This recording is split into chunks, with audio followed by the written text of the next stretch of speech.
보내주신 자료 파이 네트워크에 대한 2026년 1월 9일자 블로그 게시물이네요. 와, 근데 헤드라인부터가 아주 도발적입니다. 10분 안에 파이 라이브러리로 파이 앱의 결제 시스템 통합하기. 10분이라. 솔직히 커피 한 잔 내리기도 좀 빠듯한 시간인데 이게 정말 현실적으로 가능한 이야기일까요? 그렇죠. 개별자들 사이에서 10분은 보통 농담처럼 쓰이는 시간이거든요. 아, 그런가요? 네, 10분만 줘, 금방 고칠게 해놓고 밤새는 경우가 허다니까요. 그런데 앱의 거의 심장과 같은 결제 시스템을 10분 만에 붙일 수 있다? 이건 단순한 기술 자랑을 넘어서는 어떤 의도가 담겨 있다고 봐야 합니다. 바로 그 지점입니다. 그동안 파이 네트워크가 커뮤니티로부터 늘 그래서 메인넷은 언제, 상장은 언제 이런 뭐랄까 언제, 웬에 대한 질문을 받아왔잖아요. 맞아요. 항상 그게 제일 큰 관심사였죠. 그런데 이 발표는 언제가 아니라 어떻게 생태계를 만들 것인가에 대한 굉장히 구체적인 청사진을 제시한 것 같다는 생각이 들어요. 오늘은 이 어떻게가 파이가 직면한 가장 큰 숙제를 푸는 열쇠가 될 수 있을지 그 전략의 속살을 한번 제대로 들여다보겠습니다. 아주 좋은 접근입니다. 기술 업데이트의 그 이면에 숨겨진 전략적 방향성을 읽는 것, 그게 바로 이번 자료를 제대로 이해하는 핵심이 될 겁니다.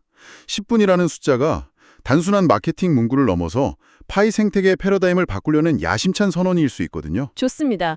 그럼 그 선언의 구체적인 내용부터 살펴보죠. 자료의 핵심은 파이 SDK랑 백엔드 API를 하나로 묶은 새로운 라이브러리로 설정 과정을 간소화했다는 건데요. 제가 이걸 보고 딱 떠올린 이미지가 밀키트였어요. 아, 밀키트요? 네. 예전엔 개발자가 결제 기능을 만들려면 프론트엔드, 백엔드라는 재료를 각각 사서 손질하고 레시피 뒤져가며 요리해야 했다면 이제는 모든 게 완벽하게 계량된 밀키트를 받아서 그냥 끓이기만 하면 되는 식으로 바뀐 거죠. 그 밀키트 비유가 아주 좋습니다. 거기서 한 걸음만 더 나아가자면 심지어 오븐 예열까지 다 되어 있고 나중에 설거지까지 알아서 해주는 초간편 밀키트에 가깝다고 볼 수 있겠네요. 와, 그 정도인가요? 네. 단순히 재료 준비를 넘어서 개발 과정의 전후에 발생하는 귀찮은 작업들까지 전부 책임져주는 느낌이죠. 자료를 보면 개발자들이 실제 제품을 만들고 개선하는데 더 많은 시간을 할애할 수 있게 되었다고 강조하는데 이게 바로 그겁니다. 결제라는 요리에 들이는 시간을 획기적으로 줄여서 진짜 중요한 메인 메뉴, 즉 앱 자체의 독창적인 기능과 사용자 경험에 집중하라는 거죠. 아, 그러니까 개발자들의 시간이라는 가장 귀한 자원을 해방시켜준 셈이군요. 그런데 이게 단순히 개발자 편의성을 높여주는 복지 차원의 문제는 아닐 거잖아요. 자료에서 계속 강조하는 실용성 중심의 생태계, 이 목표와 직접적으로 연결되는 거겠죠. 바로 그겁니다. 실용성, 그게 파이 네트워크가 추구하는 최종 목표라고 할 수 있습니다. 어떤 화폐든 초반에는 기대감으로 가치가 형성되지만 결국 살아남는 건 실생활에서 쓸모를 증명하는 것들이거든요. 그렇죠. 쓸모가 있어야죠. 네. 예를 들어 우리가 매일 쓰는 신용카드 앱처럼 파이코인이 사람들의 지갑 속에서 잠자는 디지털 숫자가 아니라 실제 상점에서 물건을 사고 서비스 비용을 지불하는 데 쓰여야 한다는 거죠. 잠깐만요. 그럼 구체적으로 상상해보면 제 동네 단골 빵집 사장님이 코딩을 조금만 배워서 우리 동네 주민들만 쓰는 파이코인 전용 빵 배달 앱을 주말 동안 뚝딱 만들어낼 수도 있다. 이런 이야기가 되는 건가요? 결제 붙이는 게 10분이면 되니까요. 정확히 그런 세상을 꿈꾸는 겁니다. 이전에는 그 빵집 사장님이 앱을 만들려면 결제 시스템 연동 때문에 몇 주, 몇 달을 고민하거나 아예 외주 개발사에 큰 돈을 줘야 했을 겁니다. 아, 그렇죠. 그게 제일 큰 장벽이었겠죠. 하지만 이젠 그 가장 큰 허들이 사라졌으니 아이디어만 있다면 누구나 자기 비즈니스를 위한 앱을 만들 수 있는 환경이 열리는 거죠. 프리랜서 디자이너가 자기 포트폴리오 앱에 파이로 상담 신청하기 버튼을 단다거나 동네 스터디 그룹에서 스터디룸 예약비를 파이로 결제하는 앱을 만드는 것처럼 아주 작고 사소한 경제 활동까지 파이 생태계 안으로 끌어들이겠다는 겁니다. 이야, 그렇게 들으니까 실용성 중심 생태계라는 말이 훨씬 입체적으로 다가오네요. 거대한 앱 몇 개가 아니라 실핏줄처럼 뻗어나가는 수많은 작은 앱들이 모여서 진짜 살아있는 경제를 만드는 그림이 그려집니다. 네, 바로 그 규모의 경제를 노리는 전략입니다. 훌륭한 아이디어가 기술적 장벽이나 비용 문제로 사장되는 일을 막고 가능한 한 많은 시도가 이루어지게 하는 것, 이것이 바로 생태계가 자생적으로 성장하게 만드는 가장 강력한 동력이거든요. 그렇군요. 그런 실용성 중심 생태계를 만들려면 결국 개발자들이 쉽게 들어와서 놀 수 있는 환경이 핵심이겠네요. 여기서 자연스럽게 다음 질문으로 넘어가게 되는데 자료에서 언급된 자바스크립트나 리액트, 루비 온 레일즈 같은 기술들이 바로 그 환경을 만드는 구체적인 방법인 셈이군요. 맞습니다. 이 기술 목록은 그냥 나열된 게 아니라 아주 정교하게 계산된 초대장이라고 봐야 합니다. 여기에 언급된 기술들은 현재 웹 개발 시장의 표준어나 다름없거든요. 표준어요? 전 세계 개발자 대부분이 이미 사용하고 있거나 최소한 익숙한 도구들이라는 거죠. 아, 그러니까 케이팝 아이돌이 더 많은 글로벌 팬들을 만나기 위해 영어로나 스페인어로 노래를 내는 것과 비슷한 전략이네요. 우리 팬이 되려면 한국어부터 배우세요가 아니라 여러분이 쓰는 언어로 우리가 다가갈게요 라고 말하는 거군요. 아주 적절한 비유입니다. 만약 파이 네트워크가 자신들만의 독자적인 파일랭 같은 언어를 만들어서 이걸 배워야만 우리 앱을 만들 수 있습니다 라고 했다면 어땠을까요? 소수의 충성도 높은 개발자는 따라오겠지만 대다수는 배우는 데 드는 시간과 노력이 부담스러워서 외면했을 겁니다. 생태계 확장에 엄청난 걸림돌이 되는 거죠. 하긴 그랬겠네요. 실제로 초창기 블록체인 프로젝트 중에는 그런 폐쇄적인 기술 정책을 쓰다가 개발자 커뮤니티를 키우지 못해 도태된 사례가 많습니다. 듣고 보니 굉장히 영리한 선택이네요. 자신들의 기술적 우월성을 뽐내는 대신 몸을 낮춰서 개발자들에게 먼저 다가간 거니까요. 그렇습니다. 심지어 자료에 첨부된 링크를 보면 각 기술별로 SDK나 통합 가이드 같은 아주 상세한 사용 설명서까지 제공하고 있어요. 아, 그렇게까지요? 네, 이건 그냥 오세요라고 말만 하는 게 아니라 오시면 바로 일할 수 있게 책상, 컴퓨터, 심지어 업무 매뉴얼까지 다 준비해놨습니다 라고 말하는 것과 같습니다. 개발자 유치에 얼마나 진심인지 보여주는 대목이죠. 주고 익숙한 도구를 쥐어주고 마음껏 뛰어놀 고속도로까지 깔아줬다. 모든 게 완벽해 보이는데요. 하지만 여기서 한 가지 의문이 듭니다. 이렇게 문턱을 완전히 낮춰버리면 의도치 않은 부작용은 없을까요?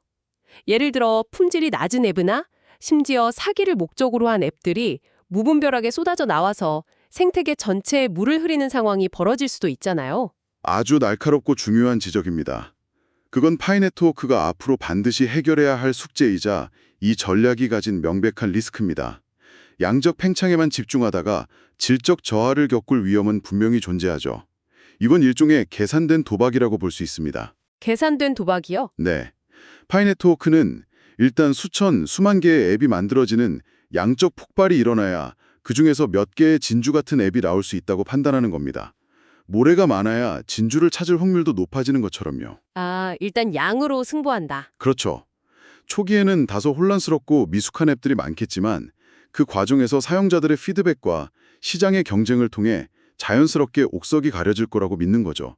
하지만 말씀하신 것처럼 이 과정에서 사용자들이 나쁜 경험을 하게 되면 생태계 전체에 대한 신뢰가 무너질 수 있기 때문에 강력한 앱 심사 프로세스나 사용자 평판 시스템 같은 품질 관리 장치를 어떻게 마련할 것인가가 다음 단계의 핵심 과제가 될 겁니다. 결국 일단 판을 키우고 정리는 나중에 한다는 전략인데 그 정리를 제대로 못하면 판 자체가 무너질 수도 있는 위험을 안고 가는 거군요.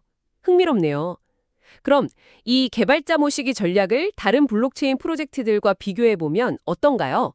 이 방식이 유독 특별한 건가요? 굉장히 좋은 질문입니다. 다른 대형 블록체인, 예를 들어 이더리움, 솔라나 같은 곳들도 개발자 유치에 사활을 겁니다. 하지만 방식이 좀 달라요. 어떻게 다른가요? 그들은 주로 거액의 그랜트, 즉 개발 지원금을 주거나 총 상금 수백억 원이 걸린 해카톤 대회를 여는 방식으로 실력 있는 전문 개발팀들을 유치하는 데 집중합니다. 일종의 엘리트 영입 전략이죠. 대기업이 경력직 스카우트에 거액을 투자하는 것과 비슷하군요. 맞습니다. 반면에 파이의 전략은 좀 더 생활 밀착형이고 풀뿌리에 가깝습니다. 전문 개발팀뿐만 아니라 코딩을 취미로 하는 학생, 자신의 작은 가게를 운영하는 사장님처럼 아이디어는 있지만 기술이나 자본이 부족했던 잠재적 개발자들까지 모두 끌어안으려는 전략이거든요. 1억짜리 앱 하나도 중요하지만 10만 원짜리 앱 1000개가 모였을 때 나오는 힘을 더 믿는다고 할까요? 이것이 바로 이미 거대한 사용자 기반을 확보하고 있는 파이만이 시도해볼 수 있는 독특한 접근 방식입니다. 그렇군요. 결국 자료의 마지막에 나오는 이제는 만들 시간이다라는 문구는 전문 개발자들뿐만 아니라 수천만 명의 파이 사용자 전체에게 던지는 메시지였네요. 여러분도 소비자가 아니라 이제 생산자가 될 수 있습니다라는. 정확합니다. 그 문장은 이 모든 전략을 한마디로 요약하는 선언문이죠. 결제라는 가장 근본적인 장벽을 허물었으니 이제 당신의 아이디어를 현실로 만들 차례라고 독려하는 겁니다. 이전까지 결제 시스템 구축이 높은 산을 넘는 등반이었다면 이제는 누구나 편하게 달릴 수 있는 고속도로를 열어준 셈입니다. 그 위에서 스포츠카가 달리든 동네 빵집 트럭이 달리든 상관없이 일단 많은 차들이 달리는 것 자체가 중요하다고 보는 거죠. 그 과정에서 생태계 전체의 혁신 속도는 우리가 상상하는 것 이상으로 빨라질 수 있습니다. 쭉 듣고 보니까 오늘 살펴본 이 자료가 파이 네트워크의 방향성을 아주 명확하게 보여주는 이정표 같다는 생각이 듭니다.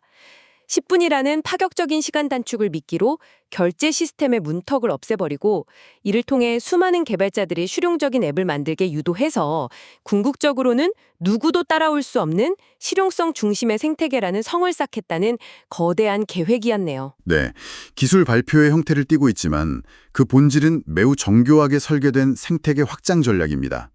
개발자의 편의성을 극대화하는 것이 결국 생태계 전체의 가치를 극대화하는 가장 빠른 길이라는 것을 명확히 보여주고 있죠. 정말 흥미로운 분석이었습니다. 여기서 우리가 한 걸음 더 나아가 마지막으로 생각해 볼 질문이 하나 있습니다. 이 자료는 철저히 기술을 만드는 개발자의 관점에서 쓰였습니다. 하지만 이 기술의 끝에는 결국 사용자가 있잖아요. 그렇죠. 만약 앱의 결제 기능을 추가하는 데 드는 기술적, 시간적 비용이 사실상 0에 가까워진다면 과연 어떤 일들이 벌어질까요? 지금까지 우리는 돈을 벌기 위한 비즈니스 모델로서의 앱만 생각해왔습니다. 하지만 이제는 꼭 돈을 벌 목적이 아니더라도 아주 개인적이고 사소한 아이디어를 앱으로 구현하는 세상이 올 수도 있지 않을까요?